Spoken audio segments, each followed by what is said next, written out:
Assalamualaikum warahmatullahi wabarakatuh.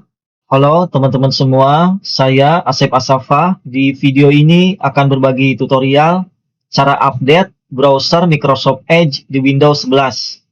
Langsung saja, pertama-tama pastikan laptop teman-teman sudah terkoneksi dengan internet. Kemudian kita buka browser Microsoft Edge-nya, kita double klik. Kemudian di sini kita klik titik 3 di pojok kanan atas, yang ini. Kemudian kita pilih Help and Feedback. Kemudian di sini kita klik About Microsoft Edge. Nah, maka di sini Microsoft Edge akan memeriksa pembaruan. Jika ada pembaruan, dia akan melakukan update otomatis dan nanti setelah selesai update, dia akan meminta restart browsernya.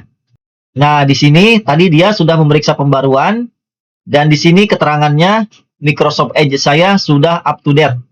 Nah, sehingga dia tidak meminta di restart atau diluncurkan ulang browsernya.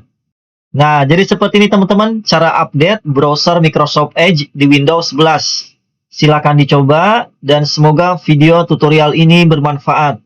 Sebelum saya akhiri, buat teman-teman yang belum subscribe channel ini, silakan klik dulu tombol subscribe di bawah dan nyalakan loncengnya untuk mendukung channel ini terus membuat video-video yang bermanfaat.